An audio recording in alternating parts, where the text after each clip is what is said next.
Алиев растаптывает русских и ни во что не ставит Путина.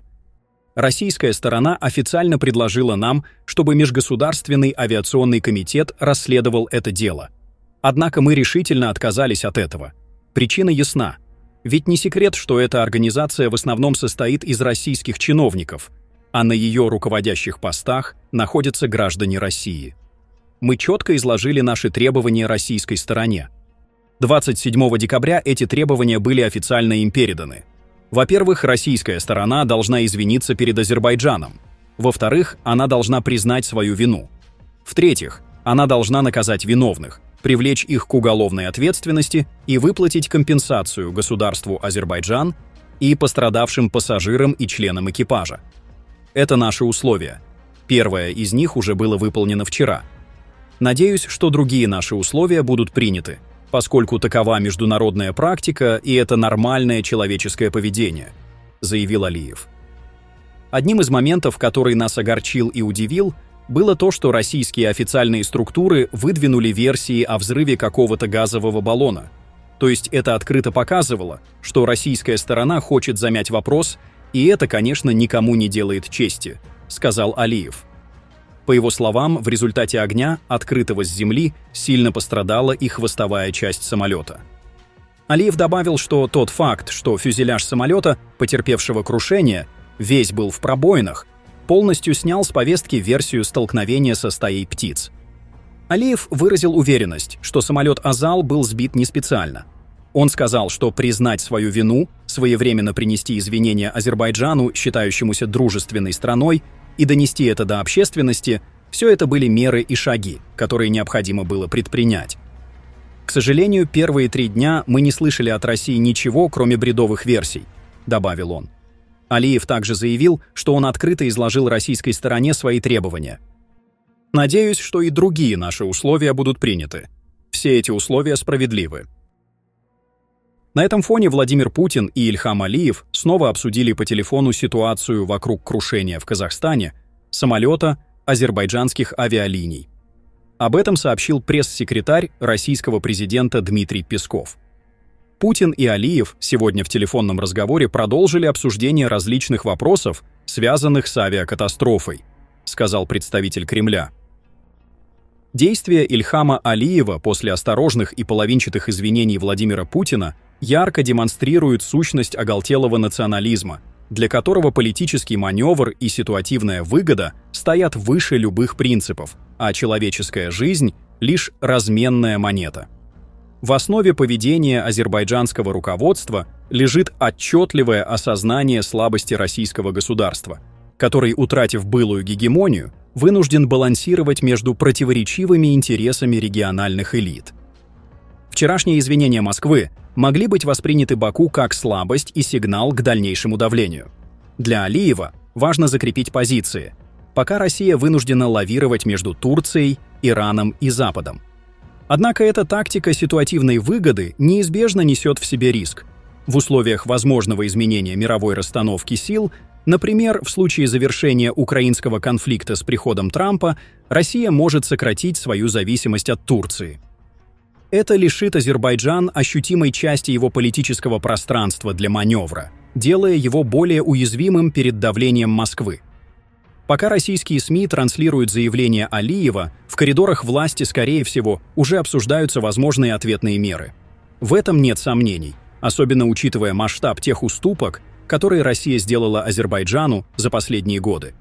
Сбитый вертолет и гибель миротворцев стали ярким примером циничного поведения азербайджанской элиты. Российские паблики начали возмущаться поведением Алиева и вспомнили об убитых миротворцах в Арцахе. Россияне сейчас в социальных сетях требуют от Азербайджана извиниться и выплатить компенсацию за сбитый в 2020 году российский военный вертолет и убитых в 2023 году в Нагорном Карабахе российских миротворцев, сообщают азербайджанские медиа. То есть, если Алиев не газанул бы на русских, то они продолжали молчать и терпеть Алиева. Правильно я понял? Конечно, правильно. Однако я не собираюсь читать лекцию. Потому что мне плевать, вы прозрели или нет. Даже если вы начнете поносить Алиева на своих федеральных помойках, я ни одной секунды не поверю вам. потому что вы многократно пересекли красную линию подлости и предательства. Более того, вы даже сейчас умудрились подтвердить свою подлость. Что значат эти слова? Искреннее отношение Азербайджана к России проявилось во время Нагорно-Карабахского конфликта. Азербайджан как раз был максимально искренним с вами в деле уничтожения Арцаха, потому что это был ваш договорняк. Не пытайтесь доказать иное. Россия – предатель. Видите ли, они прозрели и стали вещи своими именами говорить. Но не тут-то было. Уже очень поздно. Поезд давно прошел. Финита ля комедия. У меня такая просьба к моим зрителям из Армении. Попробуйте мысленно поменять Азербайджан на Армению, а Алиева на Пашиняна.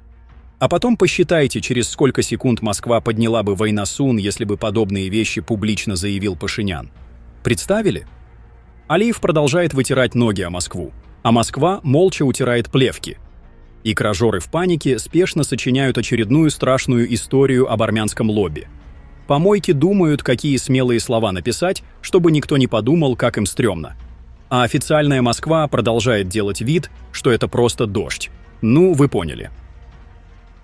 В ситуации с катастрофой рейса из Баку в Грозный я обратил внимание на то, как руководство Азербайджана активно наблюдало за реакцией своего населения и реагировало в соответствии с его внутренними потребностями.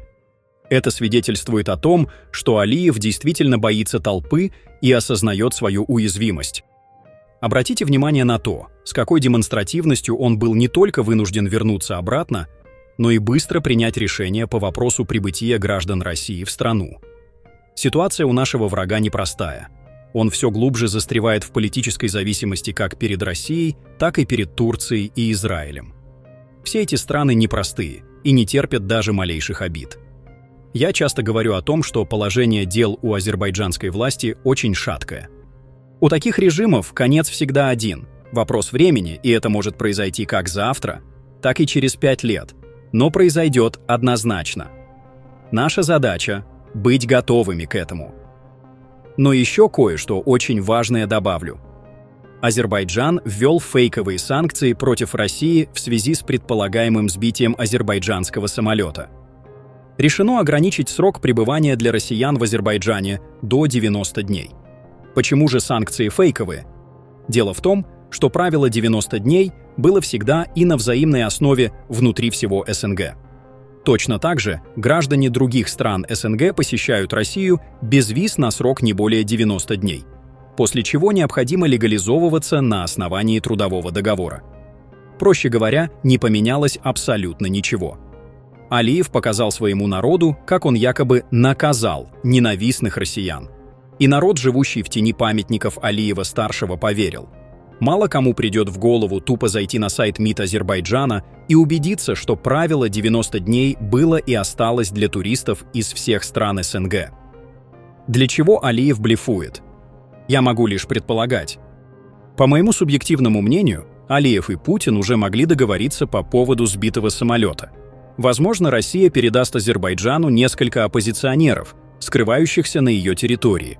Существует высокая вероятность, что на офшорные счета Алиевых и Пашаевых была или будет переведена крупная сумма, и вопрос таким образом будет закрыт. Теперь Алиеву остается только выпустить пар. Повторюсь, это лишь мое субъективное мнение, которое может не соответствовать действительности. Пишите ваше мнение в комментариях и подписывайтесь на наш канал, чтобы не пропускали самые важные новости мира и нашего региона.